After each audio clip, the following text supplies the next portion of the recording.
আমার ছেলের জন্য বিকেলের নাস্তা হিসেবে আমি সুজিটা রান্না করব। আসলে এখানে কয়টা কিশমিশ নিছি শুকনা, আর এখানে হচ্ছে 2 চামচ সুজি নিছি, আর এখানে হচ্ছে বাদাম গুঁড়া, মানে 3 রকমের বাদাম গুঁড়া করা এখানে আছে, আমি বাসায় করছি এটা ব্লেন্ডারে। আর এখানে হচ্ছে একটা খেজুর নিছি, আর হচ্ছে এখানে গরুর দুধ, মানে অর্ধেকটা পানি আর অর্ধেকটা হচ্ছে গরুর দুধ।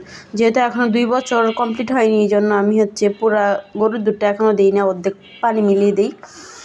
আর হচ্ছে এই তো আমি এখানে একটা হচ্ছে পাতিল বসাই দিচ্ছি, সামান্য 1 টেবিল চামচ 1 চা চামচ পরিমাণ হচ্ছে দিয়ে দিলাম, মানে সয়াবিন তেল, কারণ তেলেরও দরকার আছে বাচ্চাদের। এগুলো হচ্ছে আমি একটু ভেজে নেব আর কি।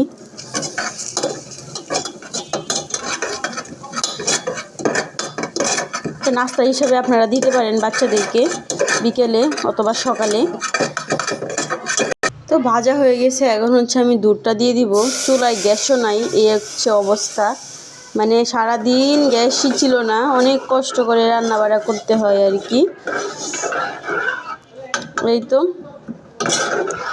হচ্ছে আমি বলকা নিয়ে নিব, মানে সুজিটা সিদ্ধ হওয়া পর্যন্ত দুধ খেজুরটা দিয়ে দিচ্ছি, কেন খেজুরটা গরমে নরম হয়ে যাবে, আমি হচ্ছে পরে চটকায় খাওয়াই নিব আর কি, কিশমিশগুলোও নরম হয়ে যাবে। এই তো হয়ে গেছে, দেখেন, দেখতে পাচ্ছেন হয়ে গেছে। আর খেজুরটা হচ্ছে অটোমেটিক গলে গেছে, দেখছেন, কিশমিশগুলো নরম হয়ে গেছে।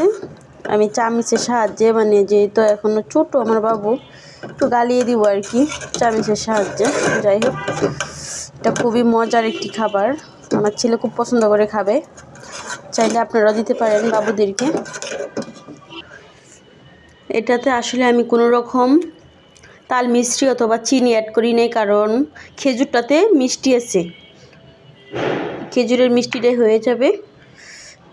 আর 2 বছরের নিচে হইলে আপনারা চিনি দেওয়াটা অ্যাভয়েড করবেন, কারণ কিডনির সমস্যা হতে পারে। তাল মিষ্টিটা খাওয়ানোই ভালো বাচ্চাদেরকে। ঠান্ডা করে আমার ছেলেকে খাওয়াইয়ে নিব।